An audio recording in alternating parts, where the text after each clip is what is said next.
우리 옆에 계신 분도 한번 반갑게 인사하겠습니다. 사랑합니다. 축복합니다.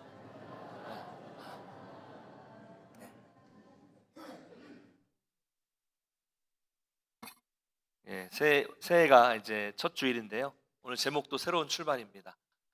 우리가 베델에서 하나님을 만난 야곱의 이야기를 살펴봤어요. 그러니까 베델에서 하나님을 만난 야곱은 베델 이전과 베델 이후의 삶이 완전히 180도 달라졌습니다.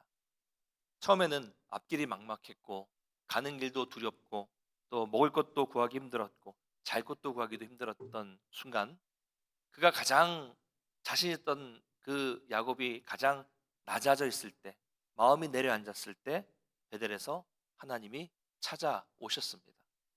절망의 순간에 하나님을 경험한 거죠. 맨바닥에서 여러분 그 등을 대고 돌을 베개 삼아서 자는 것이 얼마나 불편한 일입니까? 여러분 맨바닥에서 잠을 주무셔 보신 분이 계세요? 계십니까 혹시? 네. 여러분들은 다 귀하게 자라셔서 그런 경험이 없을 건데요. 저는 자봤습니다. 네. 별걸 다 해봤죠. 뭐 어디 서울역 이런 데서 노숙을 했다는 얘기가 아니라 북한에 잠수함이 넘어왔을 때 51일 동안 산에서 잤어요. 산에서 잤습니다. 아무것도 없어요. 산에서 잤습니다. 전에 말씀을 드렸는데요. 여건이 되면 땅을 좀 깊이 파고 이제 비를 막을 위해 이렇게 우위를 쳐놓고 이렇게 잤고요. 여건이 안 되면 그냥 살짝 바닥만 이렇게 고르거나 얇게 파가지고 기대고 그냥 노숙을 하는 거예요. 노숙이라고 하긴 산에서 자는 거니까 9월 중순부터 10월, 11월 산에서 자는 게 얼마나 춥겠습니까? 추워요. 이건 이제 비라도 오면 얼마나 춥고 떨리든지 비가 오다가 맞다가 맞아가지고 몸에 이제 물이 들어오는 순간 끔찍합니다. 네. 이 가을에 산에서 물이 들어와서 몸에 다 젖어버리면 정말 끔찍해요. 아마 그 기분을 모르실 겁니다. 다시 하라고 해도 못 하겠고요. 돈을 준다고 해도 안 할 겁니다. 그러나 하나님을 만나니까 그런 게 중요하지 않더라고요. 하나님을 만나니까 그런 잠자리에 몸이 젖는 것이 중요하지 않아요. 정말 힘들었지만 그 가운데 하나님을 만났습니다. 그날도 정말 끔찍한 날이었어요. 산 위에 막 비가 내립니다. 전방 쪽이니까 높아요, 산도. 거기에 이제 총을 들고 있죠. 이제 무장공비가 언제 올지 모르니까. 실탄도 있어요. 수류탄도 있습니다. 다 젖어서 막 총도 젖고 막 온몸이 다 젖어서 찝찝해요. 추워요. 근데 한참 막 비가 막 내리니까 어둡잖아요. 점점 어두운 가운데 하얀 먼 구름이 가까이 내려오는 것 같아요. 내려오더니만 제가 그 구름 안에 있는 거예요. 구름 안까지, 제가 있는 데까지 구름이 내려온 거죠. 여러분 구름 속에 있어 보신 분이 계세요? 네. 정말 찝찝해요. 다 젖어 축축해져요. 다 진짜 비를 머금고 있는 구름이니까 다 축축해집니다. 완전히 젖어버려요. 한참을 그렇게 있었는데 그 구름이 점점 또 내려가요. 점점 내려가더니 제 발밑에 쫙 깔리는 겁니다. 전방에서, 산 위에서. 그러니까 제 밑에 쫙 깔리니까 완전히 바다 한가운데 서 있는 것 같아요. 근데 하늘 위를 보면 정말 밝은 빛에 이 보름달이 밝게 비치고 있고요. 온 하늘의 별들이 반짝반짝 빛나는 그 모습들을 본 거죠. 참 이게 보여드릴 수도 없고 참 말로 설명하려니 참 그렇습니다. 그러니까 바다에 보면 햇빛이 딱 뜨면, 해가 뜨면 그 해에 빛나는 이 바다 수면 위에 그 해가 쫙 비춰오는 것처럼 이 달빛이 구름 표면을 쫙 비치고 있는 그런 모습. 그 가운데 하나님이 함께 하시는 것을 경험했습니다. 야, 내가 힘들지만 하나님이 이곳에 함께 하시는구나라는 것을 깨닫게 됐어요. 옷이 젖고 뭐 춥고 무장 공비가 엄청나게 훈련받은 무장 공비거든요. 언제 와서 정말 만날지도 모른다는 그 두려움은 이제 그 다음부터는 아무 문제가 아니었어요. 그러니까 저에게는 그곳이 베델과 같은 곳이라고 말씀을 드릴 수 있습니다. 마찬가지입니다. 야곱도 하나님을 만나니까 잠자리나 뭐 돌베개나 뭐 지금 두려운 상황이 중요하지 않았습니다. 하나님을 경험하니까 불편함도 두려움도 사라졌어요. 그러니까 바로 그 자리가, 그 불편한 자리가, 그 두려운 자리가 예배의 자리가 된 것이죠. 예배의 자리가 된 거예요. 사랑하는 성도 여러분, 지금도 함께 하시는 그 베델의 하나님을 만나면 지금 여러분의 그 어떤 상황도 중요하지 않습니다. 지금 여러분의 상황이 힘들고 고달프고 절망의 상황이라 할지라도 하나님이 함께 하심을 안다면 우리는 그 자리에서 예배할 수 있습니다. 여러분, 우리가 과거에 언제는 우리가 편해서 예배를 잘 드렸습니까? 잘 먹고 잘 살아서 그렇게 예배를 잘 드렸습니까? 걱정과 근심도 없어서 그렇게 예배를 잘 드렸습니까? 아니죠. 제가 어렸을 때만 해도, 여러분 젊으셨을 때만 하시더라도 지금보다 더 힘들었습니다. 지금보다 더 못 먹고 더 못 살았어요. 그래도 하나님을 만난 은혜가 있으니까 그냥 천막만 쳐도 모였어요. 저희 무교회가 천막으로 시작한 교회예요.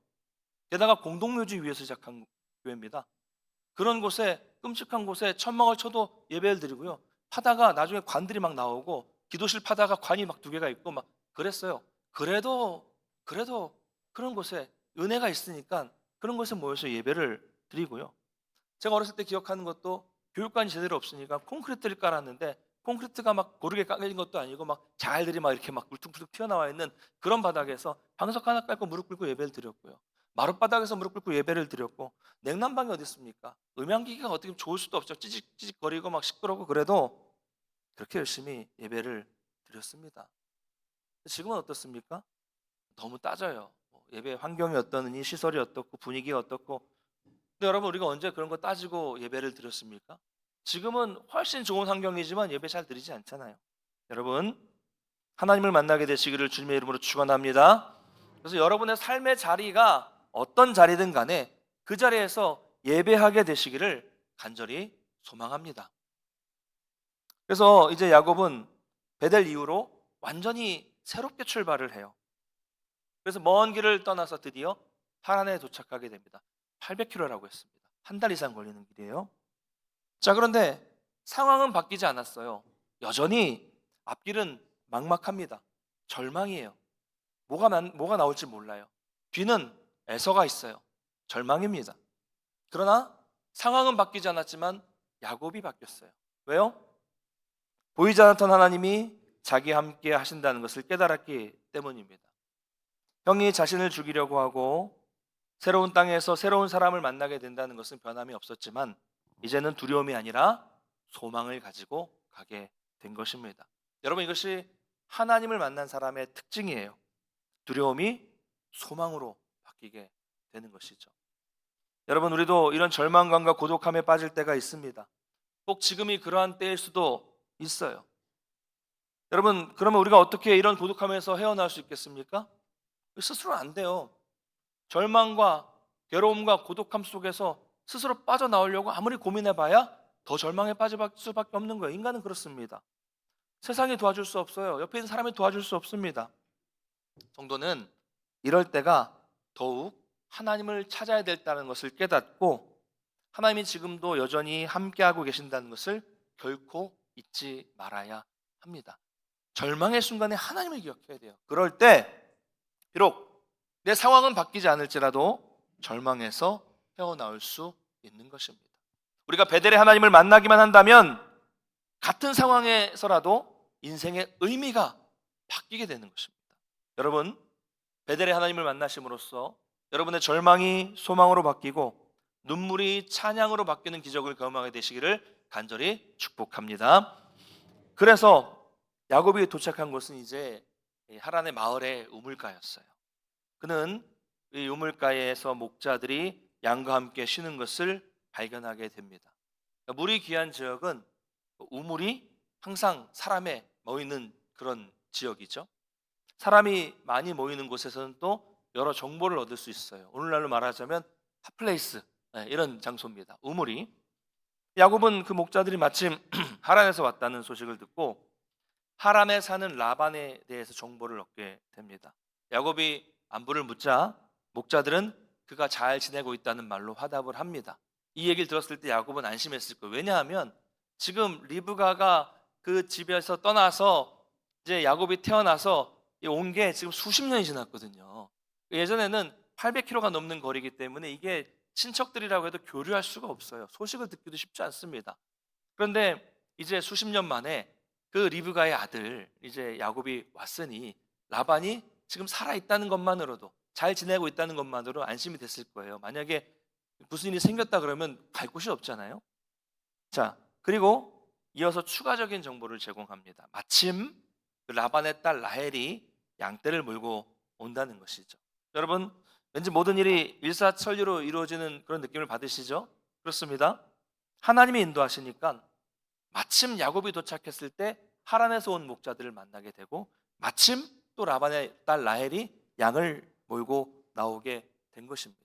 여러분, 사실 이때는요, 목자들이 우물을 찾는 시간이 아니었어요. 지금 물을 먹는 시간이 아닙니다.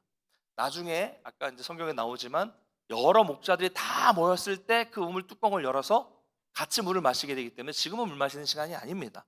근데 이 시간에 라헬과 이 목자들이 우물을 찾았다는 것은 이 모든 일이 하나님의 섭리 가운데 있다는 것을 보여주고 있는 것입니다.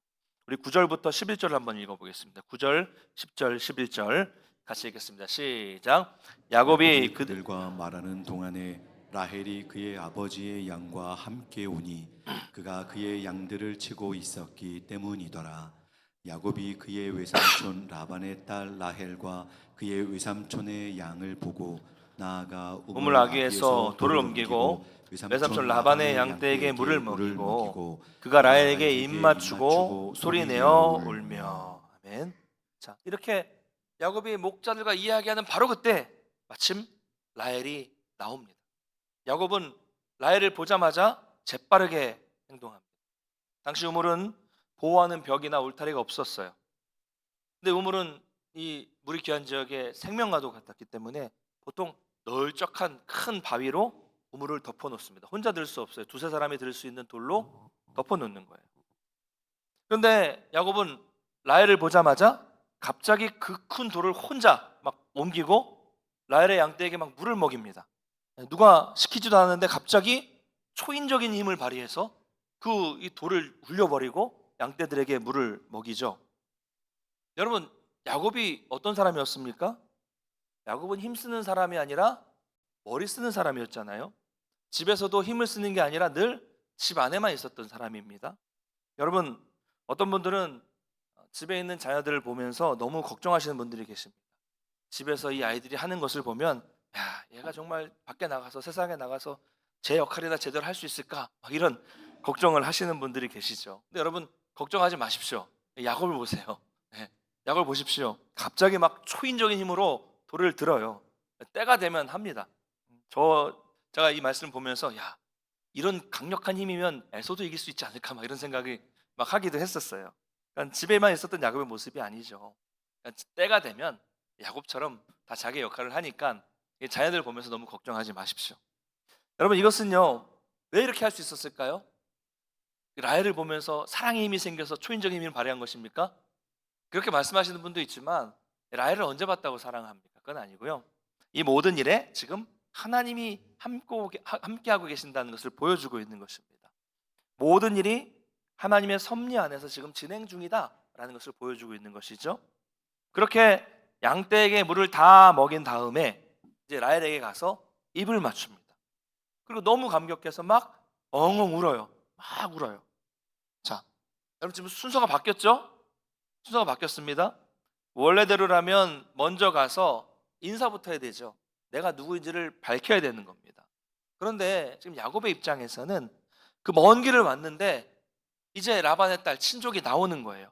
그러니까 이제 만났으니까 얼마나 설레고 얼마나 반갑고 얼마나 기쁘겠습니까?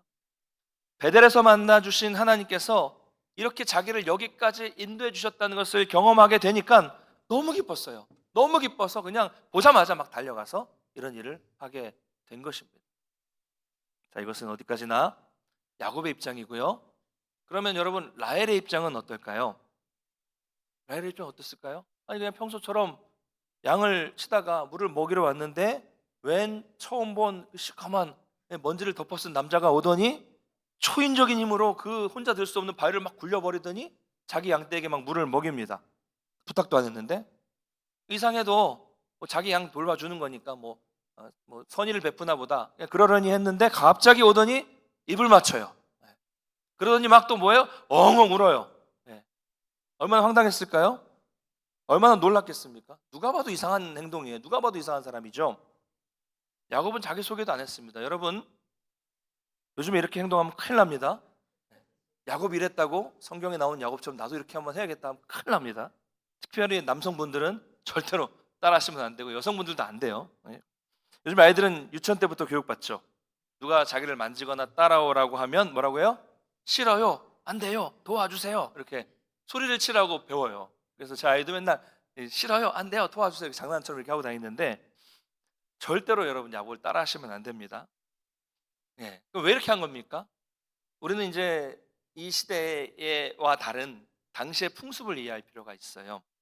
그러니까 입맞춤은요, 요즘과 같은 그런 개념이 아니라 자기 친척들 사이에나 할 수 있는, 친척들 사이에서 할 수 있는 풍습이었습니다. 인사의 풍습이에요.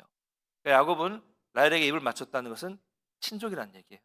그래서 자기가 이 라반의 족하고 리브가의 아들이었다는 것을 이제 밝히게 됩니다. 그러자 라헬은 곧바로 아버지에게 뛰어가 알리고 라반도 곧바로 뛰어서 나옵니다. 하나님이 하시는 일이 아주 빠르게 진행이 되고 있어요. 우리 13절과 14절을 한번 읽어보겠습니다. 13절, 14절 같이 읽겠습니다. 시작. 라반이 그의 생질 야곱의 소식을 듣고 달려와서 그를 영접하여 안고 입맞추며 자기 집으로 인도하여 드리니 야곱이 자기의 모든 일을 라반에게 말하매 라반이 이르되 너는 참으로 내 혈육이로다 하였더라. 야곱이 한 달을 그와 함께 거주하더니. 아멘. 자, 라반도 나와서 야곱에게 입을 맞추죠. 그리고는 반갑게 환영해 줍니다. 여러분 아까 말씀드렸지만 고대에는 이렇게 친척을 만나기가 쉽지 않았어요. 그래서 반갑게 맞아들이고 이제 오늘 본문을 보니까 한 달 동안을 머물게 됩니다.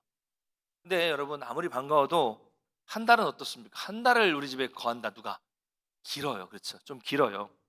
이게 가족하고 친척은 다르죠. 친척은 오랜만에 만나면 참 반갑고 참 좋습니다. 그래서 머물러서 함께 지내면 또 참 좋습니다. 그러다가 떠나면 더 좋습니다. 그렇죠? 그래요. 네, 그런 거예요. 손주도 그러시죠? 네. 참 오랜만에 만나면 너무 귀여워요. 네. 같이 있으면 참 좋아요. 근데 가면 더 좋아요. 네. 그런 거예요. 손주도 그렇다는데 친척은 오죽하겠습니까? 야곱은 지금 한 달을 머물러요. 한 달을. 야곱은 한 달을 열심히 일했습니다. 시키지도 않았는데 먼저 최선을 다해서 일을 했어요. 전 같았으면 잔꾀를 부리고 뭐 이익을 찾으려 했겠지만 하나님을 만나고 바뀐 모습이에요. 그러니까 이제 한 달이 지나니까 먼저 라반이 말을 꺼냅니다. 우리 15절 한번 읽어보겠습니다. 시작. 라반이 야곱에게 이르되 내가 비록 내 생질이나 어찌 그저 내 일을 하겠느냐, 내 품삯을 어떻게 할지 내게 말하라. 자, 조카지만 한 달 동안 품삯도 안 주고 열심히 일하는 것이 이제 미안한 마음이라기보다는 부담이 된 겁니다. 부담이 됐어요. 한편으로 보면 라반이 야곱의 열심을 인정해 준 것이지만 그렇게 라반이 착한 사람은 아닙니다. 한편으로 보면 여기는 라반의 욕심이 드러나는 것을 볼 수 있습니다. 여러분 당시에 진짜 가족으로 인정한다면 진짜 가족이라면 그 집안에서 노동을 해도 대가를 주거나 받지 않아요. 그렇죠. 그게 가족이잖아요. 여러분 집안에서 막 자녀가 일을 한다고 뭐 청소했다고 10,000원 뭐 이럴 수 있죠. 뭐 귀엽게 그냥 뭐 용돈을 줄 수 있겠지만 그 일을 한다고 해서 그걸 노동으로 인정해주거나 품삯을 주지는 않습니다. 가족끼리는 그래요. 근데 지금 이제 라반이 먼저 나서서 품삯을 주겠다고 하는 것을 보면 이제 무슨 말이에요? 야곱을 이제는 한 달은 그냥 봐줬지만 이제는 그냥 조카로 보는 것이 아니라 마치 품꾼처럼 여기겠다 이 얘기를 하는 겁니다. 즉 외삼촌과 조카의 관계를 고용주와 고용인의 관계로 바꾸겠다는 거예요. 라반은 여러분 고단수예요. 욕심이 참 많은 인간입니다. 자, 이렇게 해서 라반은 노동에 대해서 돈으로 고생하겠다라고 말하는데 야곱 뭐라고 합니까? 돈이 아니라 라반의 딸과 결혼하겠다고 이야기를 합니다. 라반에게는 두 딸이 있었습니다. 레아와 라헬이 있었어요. 레알이 첫째고 라헬이 둘째입니다. 레아는 오늘 성경을 보면 시력이 약하다라고 말을 하고 있는데 이거는 말 그대로 눈이 나빴다 이런 말을 말하는 것이 의미하는 것이 아니에요. 히브리어와 또 몇 가지 영어 성경을 보면 이 단어는 약한이라는 뜻이 있고 또 부드러운 뜻이 있습니다. 부드러운이라는 뜻. 다시 말하면 눈이 약했다는 말은 눈매가 부드러웠다는 의미인데 이것은 뒤에 나오는 표현대로 라헬은 곱고 아리따웠다라는 말과 비교해 보면 그러니까 외모가 라헬과 비교했을 때는 좀 초라하다 이런 의미예요. 당시 사람들은 이 외모의 이 아름다움을 어떻게 봤냐면 눈이 열정적으로 반짝반짝거리는 눈을 아름답다고 생각을 했는데, 그러니까 라헬보다 레아의 눈은 다소 부드러웠다. 다시 말하면 총기가 없었다. 이런 의미를 말하는 것입니다. 그러니까 야곱은 우물에서 처음 본 라헬을 마음에 들어했고 라헬을 사랑했기 때문에 라헬을 맞이하기 위해서, 아내로 맞이하기 위해서 7년을 일하겠다고 합니다. 그러니까 라반은 돈을 이야기했는데 야곱은 돈 대신 사랑을 선택했어요. 요즘 아이들이 쓰는 말로 야곱은 낭만을 선택한 거예요. 낭만. 그러나 여러분, 이것이 그에게 큰 고난의 시작일 줄은 몰랐죠. 야곱은 늘 남의 등을 쳐먹는 사람이었지만 이번만큼은 임자를 제대로 만났습니다. 당시 남자가 아내를 데리고 오면 처가에 지급하는 지창금이라는 게 있었어요. 돈을 주는 거죠.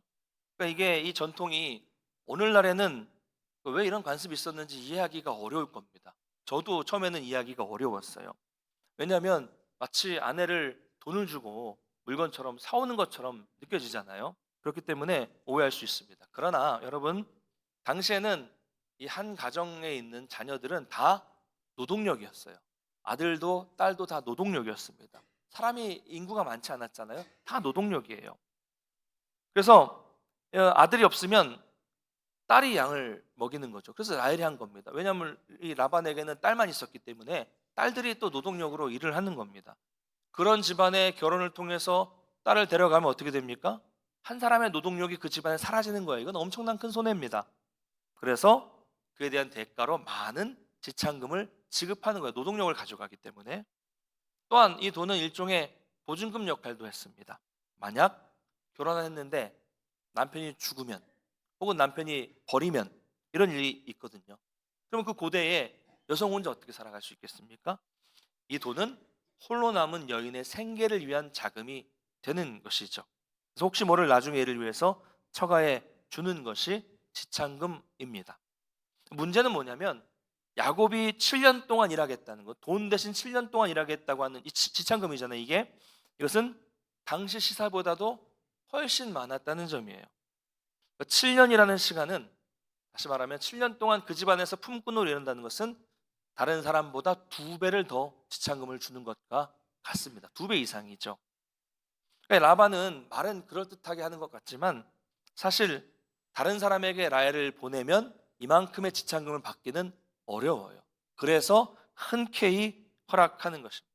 그래서 야곱은 이제 이때로부터 아주 비싼 대가를 치르고 7년 동안 라헬을 위해서 일하게 됩니다. 물론 라헬이 그만큼의 이 귀중한 가치가 있었다고 할 수 있겠지만 이제 라반의 착취가 시작되는 거예요. 뛰는 야곱 위에 나는 라반 있었다, 이거예요. 여러분, 돈에 욕심 많은 라반은 딸도 부를 축적하는 수단으로 생각했습니다. 딸들이 그걸 몰랐을까요? 나중에 보면요, 딸들이 아버지 몰래 야곱을 따라서 가나안 땅으로 도주하게 됩니다. 라반의 이 평소 인격이 어떠했는지를 보여주는 사건입니다. 그래도 야곱은 공짜를 원하지 않았어요. 예전 같으면 어떻게든 자기 머리를 써서 이득을 찾으려고 했을 텐데 열심히 일하는 야곱으로 변했습니다. 우리 야곱이 달라졌어요. 야곱이 달라졌습니다. 여러분, 우리가 지난 3일 동안 이제 신년 말씀 축제를 통해서 말씀을 들었어요. 제가 세 분의 목사님이 오셔서 말씀을 전했는데 제가 목사님들에게 뭐 주제를 자유롭게 드렸어요. 그냥 알아서 우리 교회에 필요한 말씀을 전해달라고 했는데 공교롭게도 교회와 사랑에 대한 말씀을 다 세 분이 똑같이 전해 주셨습니다. 주님에 대한 첫 사랑을 회복하고 교회를 사랑하고, 교회를 사랑한다는 것은 성도 한 사람 한 사람을 사랑하는 것이다. 서로를 뜨겁게 사랑하라. 이런 말씀을 계속 전해 주셨습니다. 여러분, 하나님을 만나면 변해요.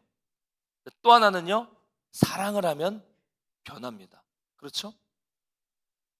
그래서 야곱은 뭐라고 얘기해요? 7년 동안 라헬을 위한 이 날이 7년이 수일 같았다라고 말씀합니다. 시간이 빨리 지나간 거예요. 사랑하니까. 사랑하면 금방 지나갑니다. 사랑하면 고난이 고난 같지 않아요. 여러분, 자녀들 키우실 때 힘드셨죠? 지금 자녀들 키우시는 분들도 힘드시죠? 그래도 그 사랑하는 자녀들의 예쁜 모습을 보면서 그 힘든 것이 다 일순간에 녹아버려요. 그리고 지금 어떻게 해요? 말씀하세요. 야, 참 빨리 지나갔다. 그러시죠? 그렇게 말합니다. 하나님을 향한 마음도 그렇습니다. 하나님을 사랑하면 정말 예배 시간도 그냥 빠르게 지나갑니다. 여러분, 말씀을 정말 사랑하면 지금 설교 도대체 몇 분이나 하시는 거야? 한 20분 지났네? 이렇게 따지지도 않아요. 방금 시작한 것 같죠? 그렇죠? 순식간에 지나가게 됩니다. 하나님을 사랑하면 말씀을 보는 것이 지루하지 않아요. 하나님을 사랑하면 기도하는 것이 지루하지 않아요. 하나님을 사랑하면 찬양하는 것이 지치지 않습니다. 여러분, 우리 신앙에 문제가 생기는 이유가 뭐예요? 상처받아서 그렇습니까? 뭐 힘들어서 그렇습니까? 아닙니다. 우리 신앙에 문제가 생기는 이유는 사랑이 없기 때문이에요. 하나님을 향한 사랑이 식었기 때문입니다. 여러분, 좋아하는 일은요, 시간이 금방 가요. 자녀들 보십시오. 좋아하는 게임, 뭐 영화, 운동 한참을 해도 아이들이 지쳐요? 안 지칩니다. 근데 공부는 30분만 해도 이렇게 오래 공부를 시키냐고 하고, 게임은 1시간을 해도 별로 안 했다고 막 투덜거려요. 누구라고 말하진 않겠습니다. 저기 있어요. 저희 집에 있어요. 어떤 애가 있어요. 여러분도 그러시잖아요. 좋아하는 일을 하면 시간이 가는 줄 몰라요. 여러분, 여러분에게도 요즘에 그런 일이 있으십니까? 여러분, 정말로 우리 하나님을 사랑하셔서 하나님을 만나는 일에 늘 열정이 넘치시고 하나님께 헌신하는 그 시간과 물질이 전혀 아깝지 않은 그런 여러분의 신앙이 되시기를 주님의 이름으로 축원합니다. 말씀을 맺겠습니다. 주 안에서 사랑하는 성도 여러분, 야곱은요 정말로 약삭 빠른 사람이었습니다. 사기꾼이었어요. 절망 속에서 집을 떠났습니다. 자기가 자초한 일이었죠. 소망이 없었어요. 앞길이 캄캄했습니다. 죽음의 위협이 있었고 깜깜한 인생 가운데 홀로 던져진 고독함, 외로움, 두려움에 가득해 있었습니다. 인간의 힘으로는 헤어나올 수 없는 상황이었어요. 그러나 그는 베델에 있을 때 하나님께서 만나주셨고 하나님 그 이후로 야곱을 치밀하게 인도해 주셔서 완전히 다른 인생을 살게 해 주셨습니다. 가장 적절한 때에 하란으로 인도해 주셨고 적절한 타이밍에 라반을 아는 목자들을 만나게 해 주셨어요. 그리고 바로 그때 라헬을 만났습니다. 만약 라헬이 몸살 감기라도 걸려서 못 나왔으면 어떻게 됐을까요? 나왔잖아요. 하나님이 가장 적절한 때 라헬을 만나게 해주셨고 가장 적절한 때 라반을 만나서 편하게 쉴 수 있는 집을 주셨고 가장 적절한 때 일을 할 수 있는 일감을 주셨고 결정적으로 같은 신앙을 가진 아내를, 사랑하는 아내를 얻어서 가정까지 이루게 됐습니다. 얼마나 극명하게 바뀝니까? 형 에서를 피해서 도망했던 그 암울한 순간에 얼마 지나지 않아서 이와 같은 일이 생길 줄 상상이나 할 수 있었겠습니까? 전혀 몰랐죠. 상상도 아예 생각도 못했어요. 근데 어떻게 이렇게 상황이 반전됩니까? 세상 사람들은 우연이다, 참 운도 좋다 이렇게 말할 것입니다. 그러나 이 하나하나가 하나님의 정확한 인도하심이었어요. 정확한 인도하심. 그 인도하심으로 인해서 야곱은 새로운 인생이 되었습니다. 여러분, 그 하나님이 우리의 하나님이십니다. 그 하나님이 여러분의 하나님이십니다. 여러분이 지금 어떤 상황에 계실지라도 절망 가운데 계실지라도 혹은 잠시 교회를 들렸다 가시는 분일지라고 할지라도 하나님은 정확하게 여러분들을 정말 새로운 길로 인도해 주십니다. 야곱에게 인도하신 그 하나님을 믿으십시오. 여러분, 어떤 절망에 있을지라도 야곱과 같이 새롭게 바꿔주시고 인도해 주시는 그 하나님의 은혜를 경험하시기를 주님의 이름으로 간절히 축원합니다.